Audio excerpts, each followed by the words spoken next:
When do we start worrying about the Astro bullpen? Well, I think that there's time to be concerned, and I think the time is now, because I think that even as much as you've been really high on Hader and what he's done this year, there's times we've seen Hader hiccups, and the home run ball is still happening for him. I think he and Abreu are starting to give up hits and put runners on. Abreu's always been a concern of mine in terms of he gets out of most of them, but he does kind of set up his own trouble sometimes by putting runners on base. But then when you get into the Presley situation, it's a much different deal. We still probably have as much confidence as we need in guys like Hader and guys like Abreu. Presley has looked anything but lockdown type, back of the bullpen type material. He worries the hell out of me and a lot of other people. People were losing their mind because of what Ort did. You're looking at some of the guys like Taylor Scott, who was everyday Tay, but also reliable Tay. That was, one of their best bullpen arms the entire first half of the season. That Taylor Scott has left the building, and now you're wondering what Taylor Scott you're going to get the rest of the way. Neris is another guy. As much as he was who he was the last time he was here, we knew coming in he wasn't that guy, but you were hoping that he would regain some of it. He's been decent, but he's also, scared the hell out of you, including the other night in San Diego, to where that bullpen that you felt so confident in, that you felt like, hey, they're going to peak at the right time, and those last three guys are the guys that no one wants to face. I think those days are gone right now, and I don't know if they're coming back. Yeah, when do we start worrying about the Astros bullpen? I'll go September 25th as the date that we start worrying about the Astros bullpen. Half those guys you mentioned, though, aren't going to be pitching in the playoffs. Taylor Scott's not pitching in the playoffs, not in a meaningful spot. Kaleb Ort's not pitching in the playoffs in a meaningful spot. Neris, maybe. You don't think Taylor Scott would – I mean, obviously the way he's pitching right now is a different story. No. But Taylor Scott has been a guy that they've relied on for, jams in the sixth or picking up innings here and there. He might be the fourth reliever that they have to use. But the starter's going to go, they're usually – they have a quicker hook in the postseason. But you have good starters. What inning is Framber Valdez – getting relieved? And in what inning is Hunter Brown getting relieved? You say Kikuchi.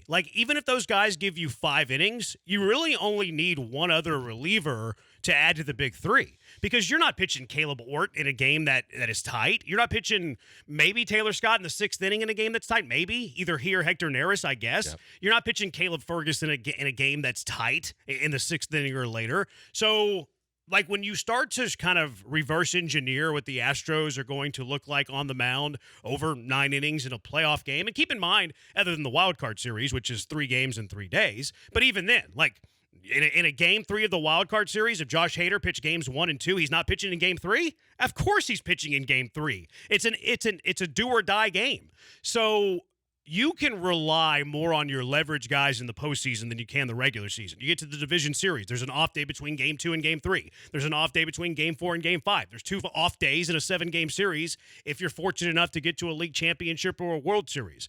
So you can, if your starter goes 5 innings, you got Josh Hader waiting in the 9th. You have Ryan Presley, don't love that, waiting in the 8th. And then you have Brian Abreu waiting in the 7th. So the biggest question that I have whenever you start to forecast what does it look like in a playoff tight game, because if you're down 4 runs, who cares if you throw Kaleb Ort? You're down 4 runs, it's not really a winnable game. The only question that I really have is who's your 4th guy? Because we know who the big 3 are, and quite frankly, you probably want your starter to get through the 6th inning. When Framber's on the mound, give me 6, turn it over to the big 3. When Hunter Brown's on the mound, give me 6, turn it over to the big 3. Kikuchi, Blanco, same thing. The question that I have, though, the biggest question I have when you're looking at the pitching staff is who has the 6th inning in a tight game?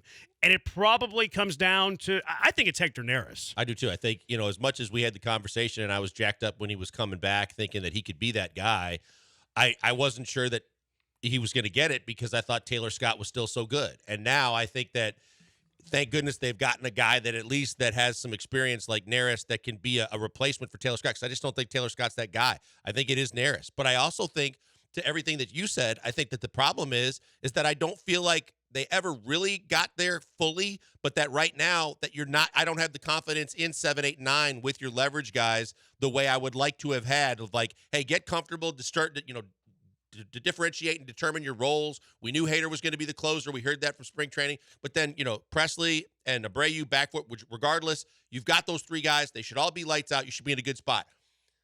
If it's a tight game, great that we're not going to use the majority of the bullpen. But the 3 guys you are going to use, I still don't feel confident, really comfortable with those guys either because of the fact that we've had some hiccups. I'll go to battle with Abreu and Hader and have no problem. Like, I'm super confident in Abreu and Hader. Presley, no. But the other two, yeah, I'll go to war with them. I think that's about as good as a bullpen duo that you'll have in the playoffs. And there's some other really good guys. Clase's a stud. But I'll go to war with Josh Hader and Ryan Abreu. No doubt about it. Ryan Presley does stress me out. Not going to lie about that. And that's where we also get to the conversation of, does it, I think instead of, I would throw out 7th and 8th, I would figure out the leverage situation, and I definitely feel like you've got to put Abreu in the higher leverage situation than Presley, because Presley has just shown you that he is stressly again. And look, we've been through this before where the regular season he got shaky, and then all of a sudden in the playoffs he was really good in the past. I'm not feeling as confident that he's going to figure it out and be a guy that's going to be, shut the door and lock it down when he gets into a ball game. And I believe it really truly has to be bullpen by committee all the way until the closer role, which I don't disagree. It's Hader's, regardless of how confident you feel or not. He's that guy.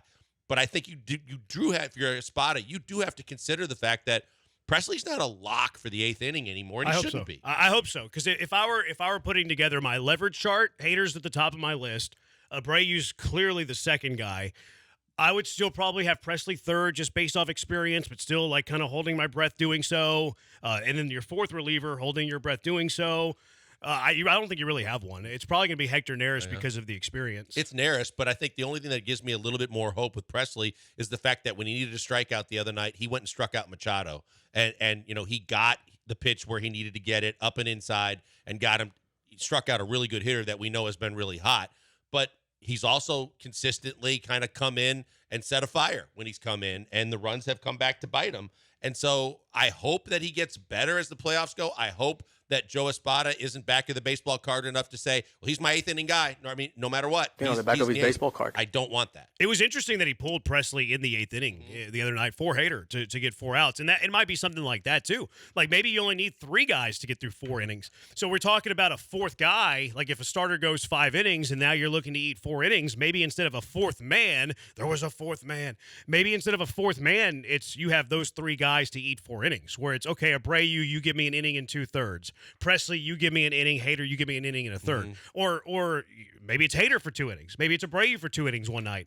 Because Espada in the regular season has shown that he's willing. He's even done it with Presley. Presley had an inning and a third the other night. Yep. So, like, Espada has shown the tendency that he's willing to use his leverage relievers for more than 3 outs. So if he's doing that during the regular season, of course he's going to do that in the playoffs. Of course he's going to do that in the playoffs. And I think he has to. I just think that, you just got to be smart, and you've got to go to the guys that give you the best chance against the best part of their lineup. And I don't care about slotting in per inning. And I think that you're right. I mean, we know that Hader has been a willing participant to go more than an inning.